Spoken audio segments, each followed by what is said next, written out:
Hello, time to finish with all the things I wanted to share after my child needed me. And that's the beauty of being a parent, isn't that right?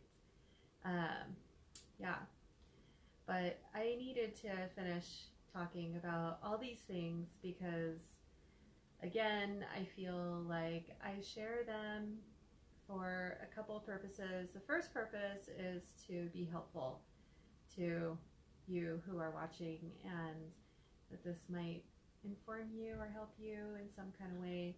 And second of all, for me to process through my own stuff.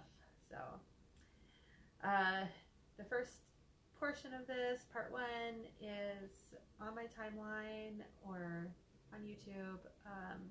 Like I mentioned, I'm going to be posting this on YouTube, so if you don't want to watch the whole thing right now, you can watch it on my YouTube channel. The link is in my profile, and that way you can start it and stop it as you desire.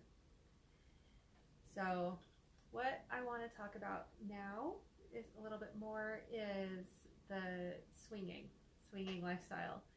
I started swinging a long time ago, probably about 13 years ago with my then husband, and it was really fun.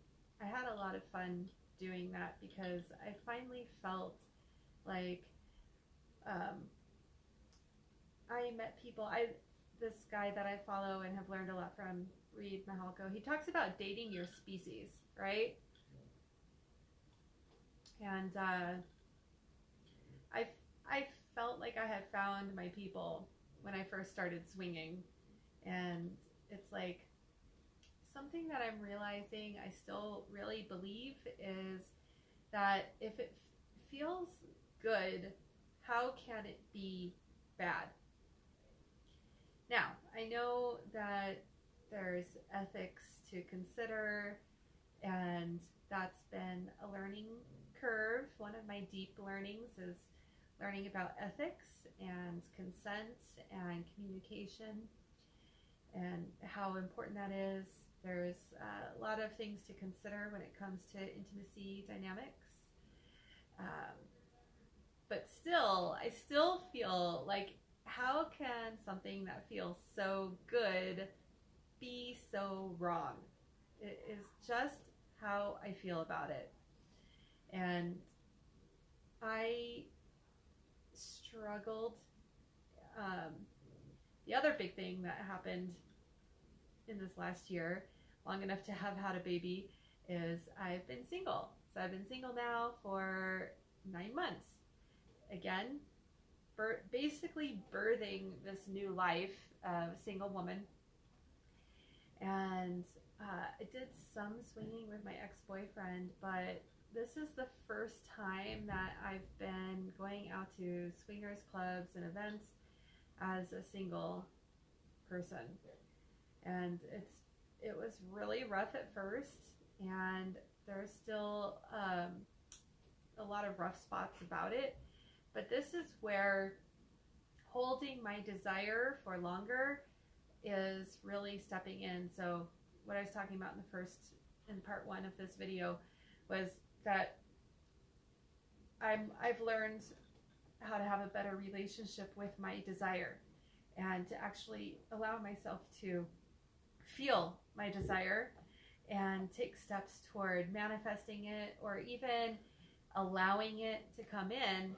And this is one area, it's like, well, you have to have a vehicle for it to be delivered. Like, if you want to be touched and loved and caressed, you have to be with someone who is going to touch you, love you, and caress you. And so if you're not partnered, then you have to put yourself in the position to receive that. And so that's what I'm doing by going out to swingers events and parties. And like, I'm doing a Snuggle Fest here in Las Vegas in a few weeks. So I'll be posting about that. But if you want the link to that, send me a message and I'll send you that link.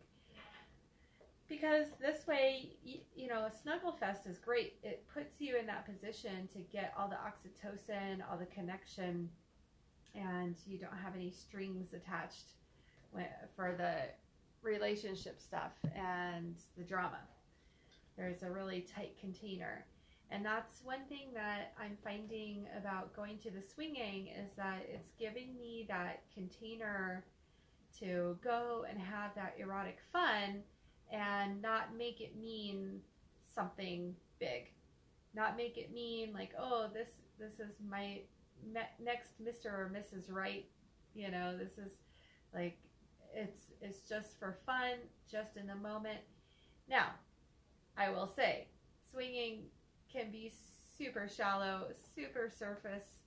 I really believe there is a lot more available emotionally, energetically, and that's why I do the other things that I do, like teaching my classes, going to other workshops, going to other experiences, because I want the full bandwidth of all the pleasure and all the sensation.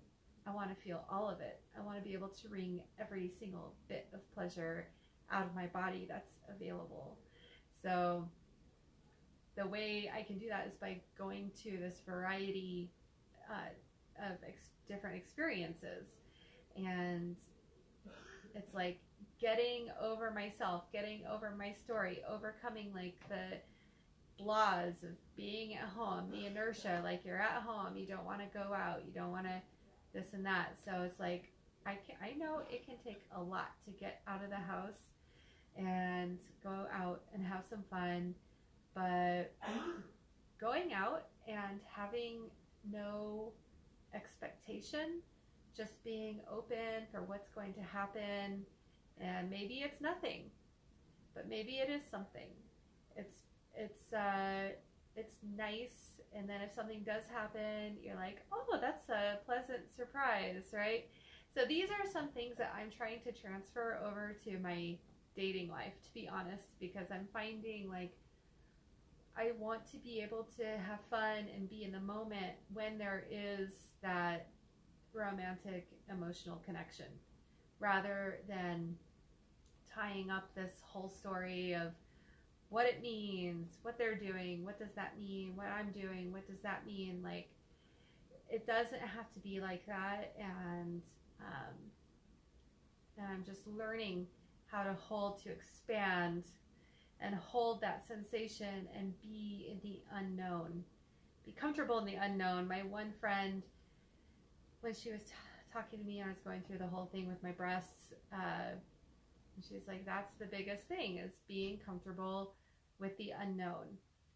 And I think that's what I'm needing to learn also here with the dating, is being comfortable and being okay in the unknown.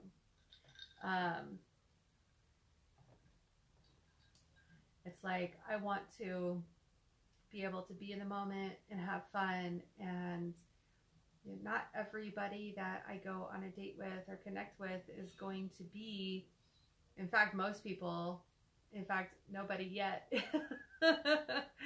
is going to be that person that's going to be that new life partner, that new nesting partner, that new person that I think might actually last for a real long time.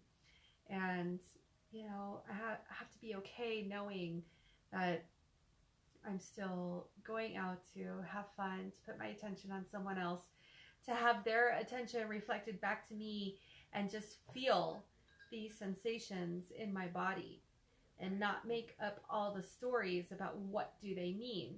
And I think that's the biggest thing that I'm coming across, is like when I'm with somebody and they're making me feel so good and so special, and not making that mean anything, just feeling the sensation and being in that moment with them is like, whew, that's a big deal. And you know, I wish I could have done this in previous relationships, to be quite honest, because I think that is it's kind of those hooks of expectation that then can lead to disappointment that really deteriorate and destroy a relationship. So now, of course, there's agreements and, again, desires, but it's like looking not to that one individual or that one person to fulfill them, looking to the universe instead, or my inner being, my higher self, my higher power, to be like, okay, this is where it's going to come from. It could come from any avenue. This adoration, this pleasure, this loving feeling could come from very many different sources and avenues. So by taking that pressure off of that person that I'm involved with, that just like opens up the possibilities for more and more and more. I wanted to say, so what happened, my swinging adventure, first I went to, if you're in Las Vegas, you can check out Perfect Parties. It's a PURRFECT parties, or perfectlv.com, I guess is what it is. And I went to their event, and it started kind of late, like 10 p.m. Like, to me, that's late. Like, that's my normal bedtime throughout the week. So, but I went, and it was really cool because they had icebreaker games, and I'm really enjoying going to events where there's a little bit of facilitation and icebreaker happening. And so I got to connect with a couple of people during the icebreaker, or because of the icebreaker, basically. And it is interesting because I know what I know. I am needing to build like a certain amount of rapport with people before we just jump into the act.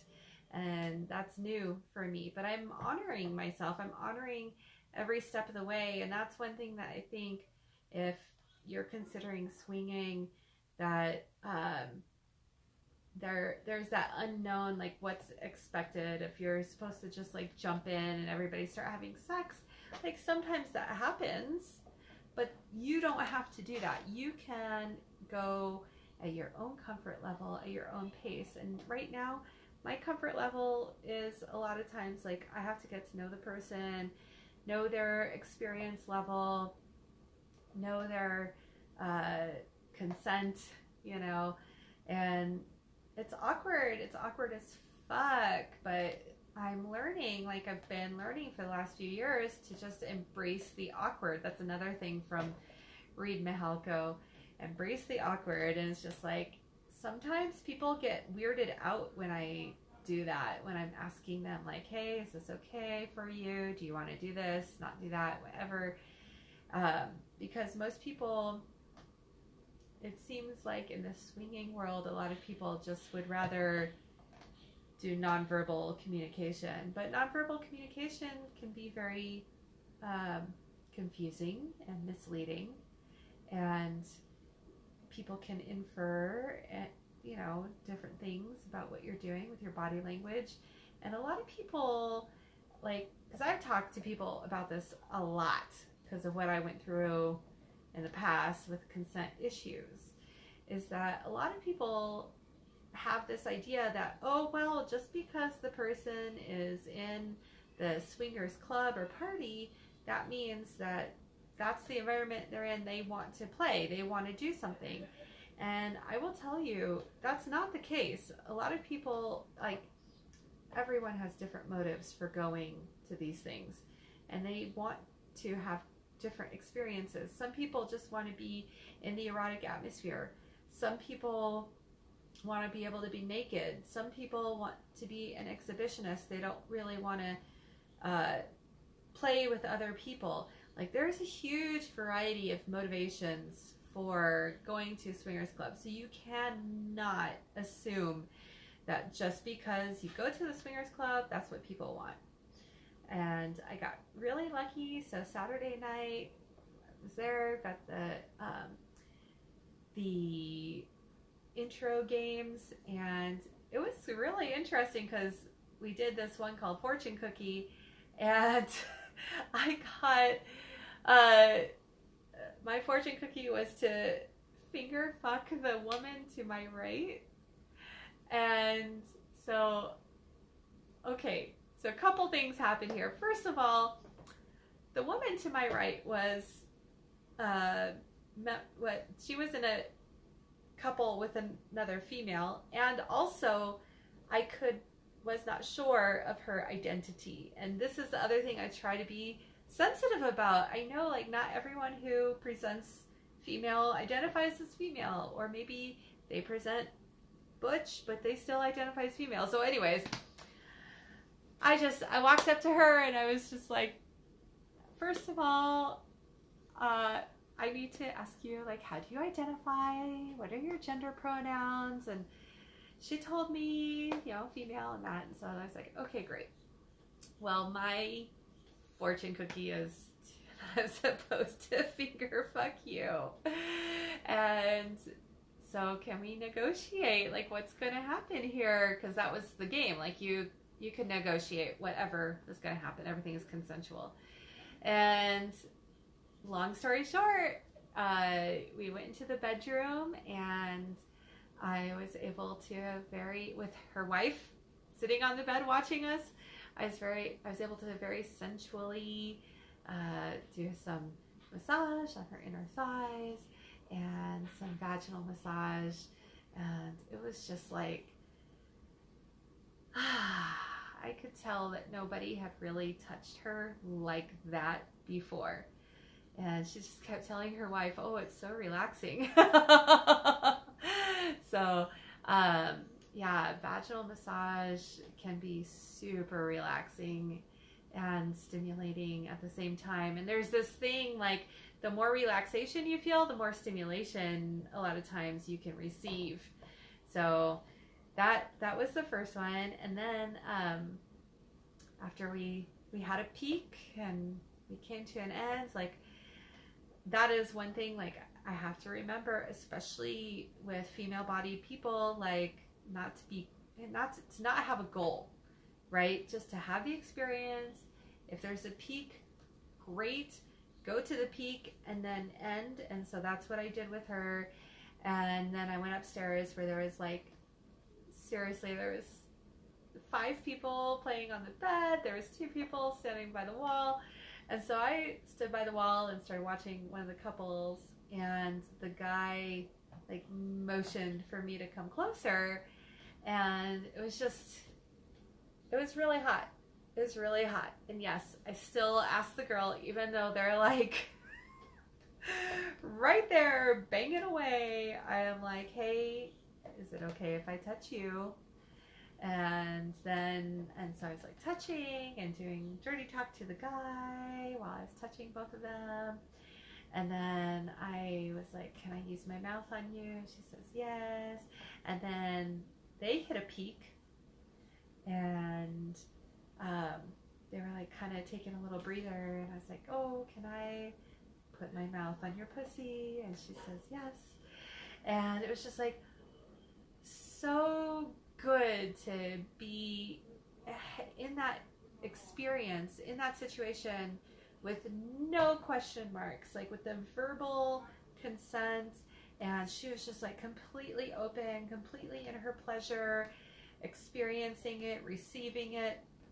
And we went really, really far. We went for a while with both oral and manual stimulation, and she was just like, oh, I don't know if she was climaxing. So it's hard for me even to tell sometimes with females whether they're climaxing or what. But it was just like seeing her in that amount of pleasure and having her partner's eyes on us. It was just, like, so gratifying, and such a deep sense of connection that I just was like, oh, this is beautiful. So I am teaching classes coming up here in San Diego, and it's the art of cunnilingus and the art of fellatio. And I'm, like, so happy I got a chance to get some practice in the field, so to speak. and just know, like, yes, it's about that connection. It's about feeling it. And again, with her, even with her, I could just tell by her movements, by her reactions, like following her body and following her rhythm, like what was feeling good and what really wasn't, and um, being open and being flexible.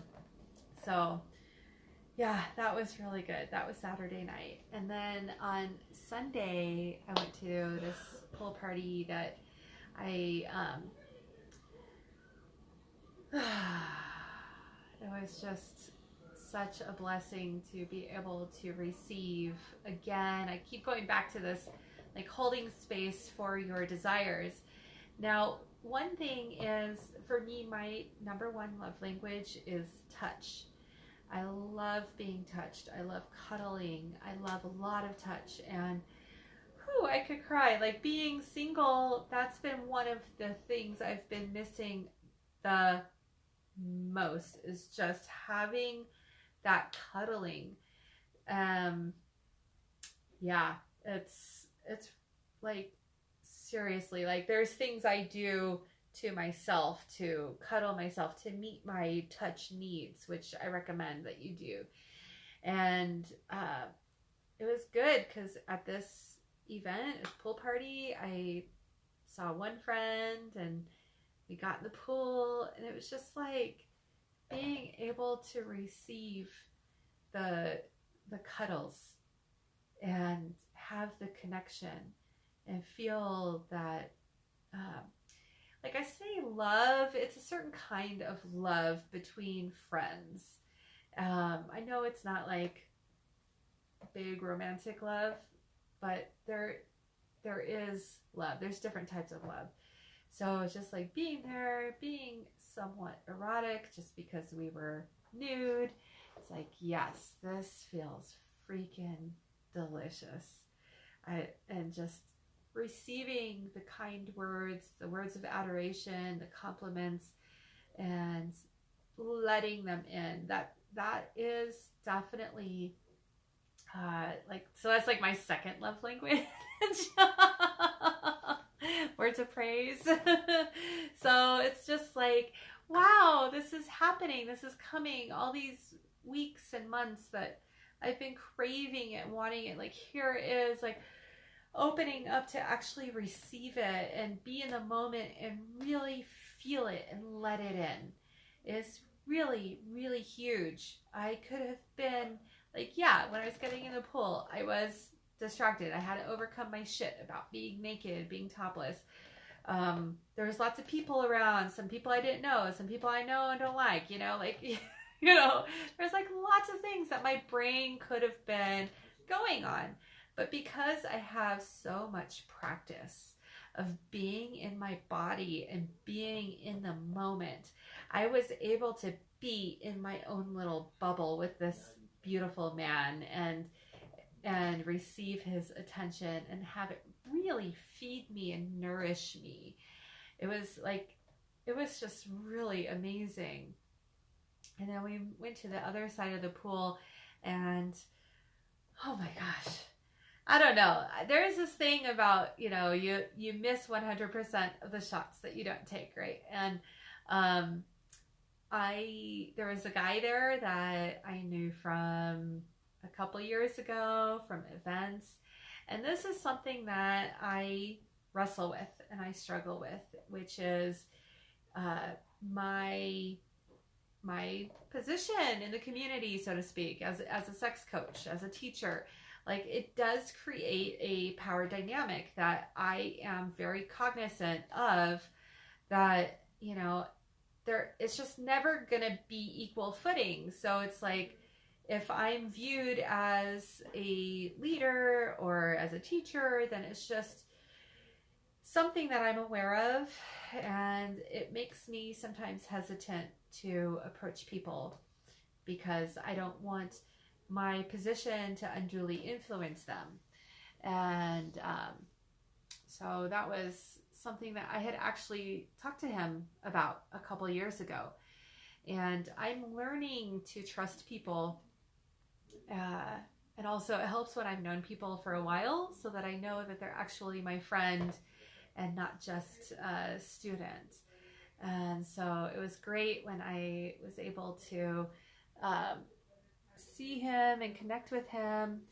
And I was able to tell him, like, I was super attracted to him. Now, this man is like super good looking. And I was like, oh, you're like attractive. I couldn't tell if the feeling was mutual. And he had me touch his body, and I could see that the feeling was mutual. And it was just like really fun to connect. And again, connect, be in the moment. Don't make it mean more than just that is what it is and nothing more. And he started putting a lot of attention on my breasts. And that was a lot to take because he was definitely the first person to really love on my chest since the surgery. And so it's like feeling that there's like seeing like all the layers of story and different things my mind is making it mean and working through it and letting go of it, and like, oh, because they don't look a certain way, how can he be enjoying them? And it's like I just was like seeing like story after story after story like just be peeled away. It was super, super healing. And I told him what was going on. I mean, there was tears streaming down my face, and he was like telling me like what things he did enjoy about them. And it was good. It was super, super healing just to have that attention and that like being told that yes, they're still lovable. There's still pleasure to be had here. There's still eroticism here. And it's okay that they don't look like normal breasts. They can still feel really, really good. So he was doing that, and like even to the point of rubbing different body parts on my chest, and it's just like, oh my God, I didn't know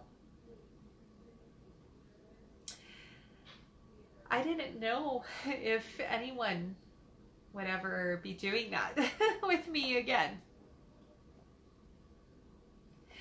You know, it's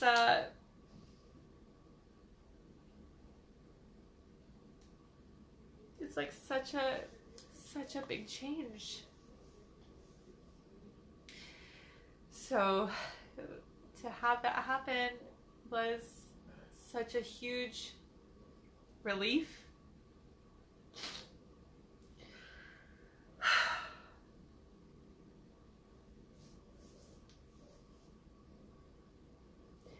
That someone was taking pleasure in my body.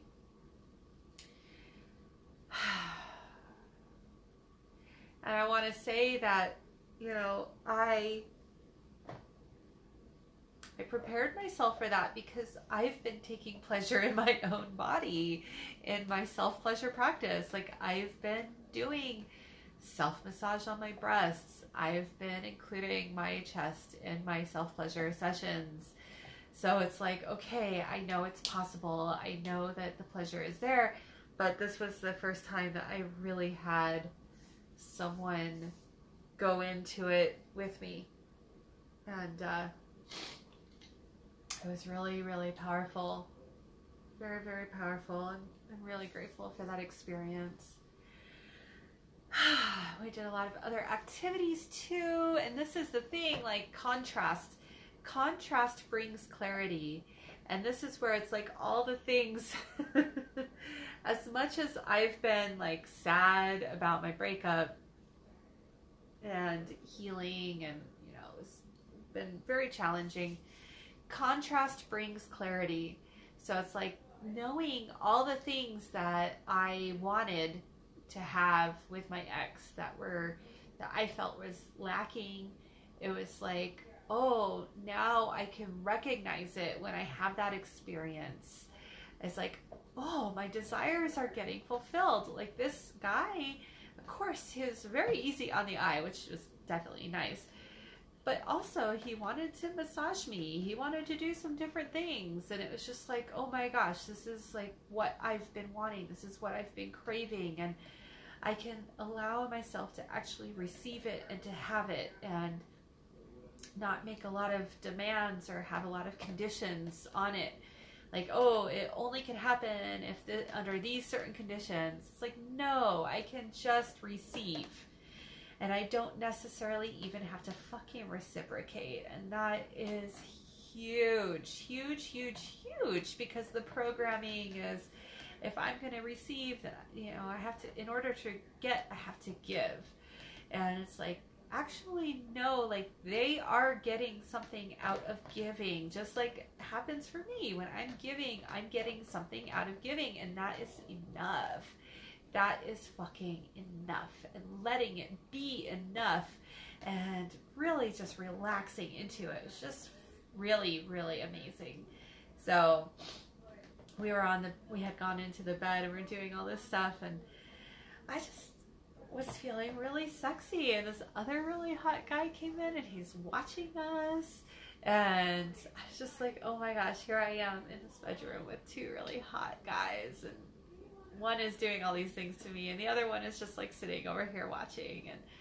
And yeah, it was just like a really amazing day. It made me feel really, really good, and I'm grateful for it. I'm grateful that I'm opening myself up for these experiences and not being so afraid because I'm single. And yeah, oh yeah. I love variety, and I can find the erotic in almost any human being, and it is a treat. It is a treat when they're physically fit, or it is a treat when they're easy on the eye. Like, that's not a requirement. That's not a circumstance that I require for arousal, and it's very nice. It's very nice. So that was my weekend. It's all the swinging, all the shenanigans. So good. And now this week I've just been working really hard. I'm in school full time, so I've been working to get ahead in my class so that I can go to San Diego. I'm going to be teaching outside of Las Vegas for the first time, and co-teaching with Monique Darling for the first time. And I just, I want it to go well. Like, I really want it to be good. I want it to feel good. I want the people to be happy.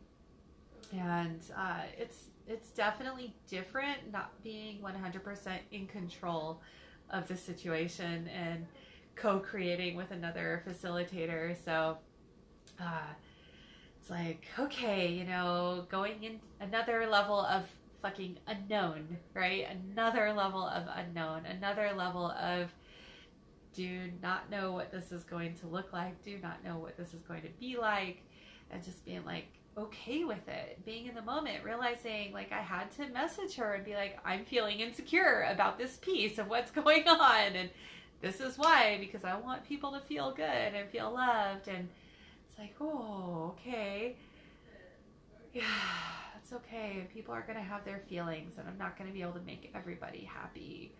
So just breathe. Breathe and hold.